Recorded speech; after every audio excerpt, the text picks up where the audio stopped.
Do the Red Sox have a secret weapon in manager Alex Cora? My name is Mike Petraglia, joined again by Nick Quaglia. This Red Sox report is brought to you by 1 in 100. Go to 1in100.co now and register for your chance to win tickets to games 1 and 2 of the Red Sox and Astros in the ALCS. You also can register for your chance at a raffle to win some of the best sports and concert tickets in town. Alex Cora, I thought, Nick, had a tremendous series against the New York Yankees, especially in the clutch in two particular games. Game 1 when he brought in Rick Porcello in the 8th inning, and of course Game 4 when he brought in Chris Sale in the 8th inning. But even before that, he got Rick Porcello out of the game and did not want him to face the big boppers in, namely, Aaron Judge and Giancarlo Stanton. I think those were two of the most impressive moves that he made the entire ALDS against the Yankees. He's in my opinion, the MVP of the ALDS against the Yankees, because the moves that he was making, there were times that people were questioning him, such as Brock Holt hitting a cycle against the Yankees in New York.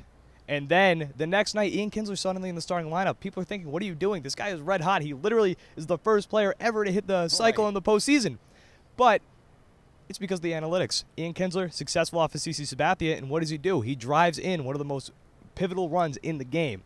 So Alex Cora showed Boston and the MLB that he is going to be a legit manager, especially come postseason time, because it's all about the postseason in the end, especially here in Boston. What about the move to actually start Christian Vazquez the last couple of games? Vazquez hits the home run that was the difference in the decisive game. People question that too, because Christian Vazquez had not caught Rick Porcello all year. Rick Porcello talked multiple times about how much he loves Sandy Leon, how he thinks Sandy Leon is one of the best game managers in baseball. But here you go, Christian Vazquez is in the game over Sandy Leon. And it's because Sandy can't hit right now. Sandy is almost an automatic out at the plate, and Christian Vazquez has been hitting much better as of late. And look, just like you said, he flicks his wrist, that Little League home run over in right field in Yankee Stadium. It was almost full circle, because everybody was getting so mad about that 2 weeks ago when they were playing at Yankee Stadium. That move right there shows you that Alex Cora has so much potential to make big game moves. He's not scared. John Farrell, to me, seems scared in the postseason. Alex Cora stepped into this postseason like this is his 5th year, but it's not. It's his first. It's his rookie year. He was playing hardball instantly. Every game was Game 5 to him, and you could tell. To me, all you have to do in terms of Vazquez behind the plate is look at the blocked ball, the pitch from Craig Kimbrell in the 9th inning in a big pressure moment with Yankee runners on base, and he did it flawlessly. And then you also take a look at the way Aaron Boone managed that series and the way Alex Cora managed it. Cora did not allow David Price to get in any further trouble. He knew after 5 outs in game number 2 he didn't have it and pulled him. But you did not see Aaron Boone have that bullpen ready when CC Sabathia, even after he got out of the first inning, clearly didn't have it, really didn't have any juice. And he's 38 years old, and Aaron Boone wasn't ready at the call in a decisive game. Now let's move on to another storyline that's going to be very clear, very obvious this week. It is student against professor.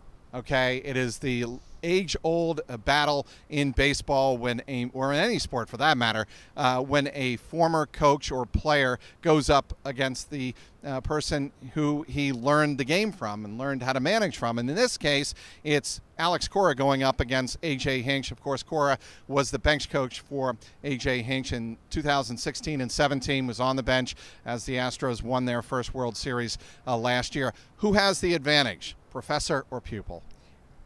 As of right now, it's tough to go against the professor, because who knows who taught who about these analytics, because essentially you can call the ALCS a battle of the analytics, because that's what we heard when Alex Cora first got here. That is what the Astros did. They had their iPads out.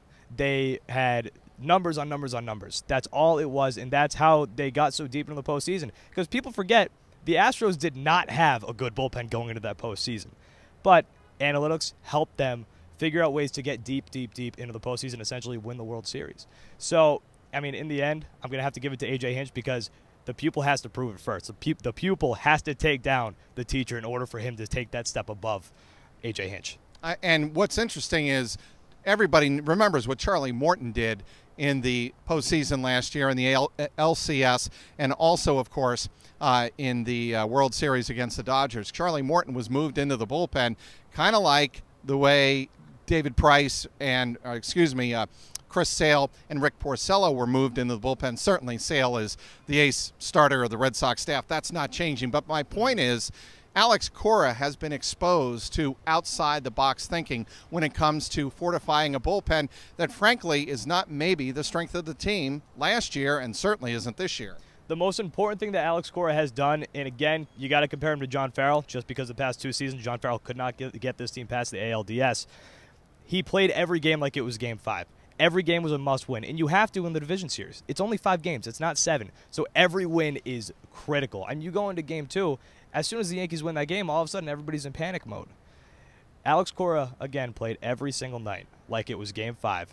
And that's what won them. That's what won them the series. They were so aggressive in every single facet of the game. You mentioned Rick Porcello coming in the middle, Chris Sale going in the 8th. They were not walking away. They were not walking out of that series without battling all the way until the end. Leaving no bullets in the holster. It was an absolutely aggressive approach, and it worked. That's what you have to do in the division series. Exactly, and it'll be a fascinating story, Nick, to see how Alex Cora manages against A.J. Hinch in the best-of-7 series. Of course, the Astros won the season series 4-3 between these two teams. Very evenly matched. Everybody knows the Red Sox won a club record 108 games. Well, the Astros won 103 games themselves. This Red Sox report has been brought to you by 1-in-100. Go to 1in100.co today and register for your chance to win tickets to games 1 and 2 of the ALCS between the Red Sox and Astros. Also, register for your chance to win some of the best sports and concert tickets in town. For Nick Quaglia, I'm Mike Petraglia, outside Fenway Park, CLNS Media.